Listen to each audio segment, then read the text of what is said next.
It's easy to say that you have the best school in the world. You could say that you have academic excellence, that you have an excellent gym program.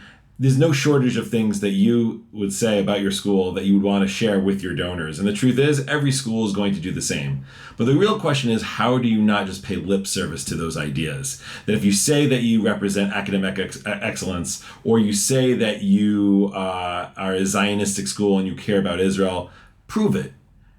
Most donors or all donors don't want to hear just how you are the greatest thing since sliced bread. They want you to demonstrate it on the regular. And that really separates those fundraisers who are mediocre, who treat their donors like they're ATM machines, as opposed to donors who are real partners with the organization.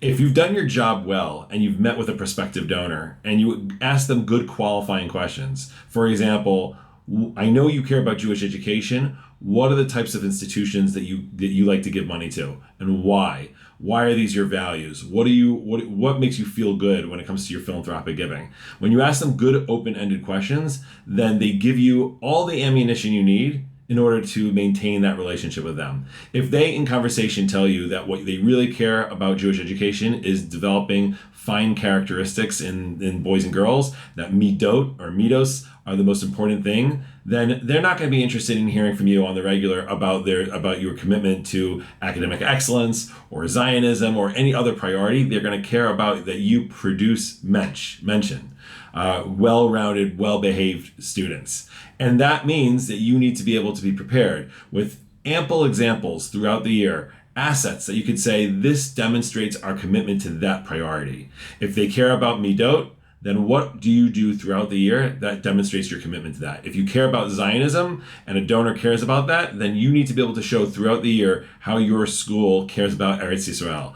And the list goes on. The point I'm making here is that the way you stand out and the way you develop a real partnership with the donor is to lean into the things that your donor cares about.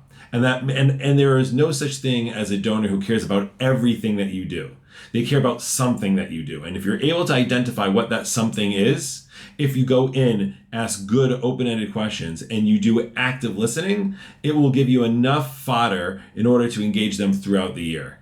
And those are the fundraisers, the ones who don't come into a meeting desperate and saying, we do this, we do this, and we do this, and we do this, and we do that for 20 minutes, and you're so happy you got the meeting that you just kind of vomit up all the things that you care about, and then you end it with, would you consider making a gift?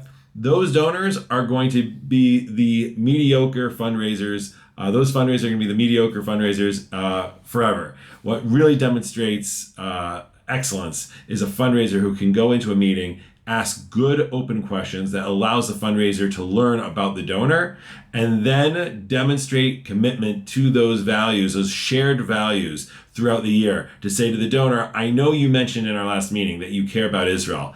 Take a look at what these kids are doing for Yom Ha'atzmaut. Or I know you mentioned that midot is important to you. Look at this buddy program or look at this mentorship program that we're doing at the school that I think you would appreciate. That is how you engage a donor. It's not just the general engagement. It's not the Erev Rosh Hashanah call. It's not the end of the year call. It's not the sending a Mishloach Manot basket before Purim. Those are nice, and there is a place for those things. But in order to get the gift, in order to develop a relationship that fosters giving and partnership, that requires you to demonstrate value, commitment to the values of your organization, and not just pay lip service to it. Thank you very much, and Shabbat Shalom.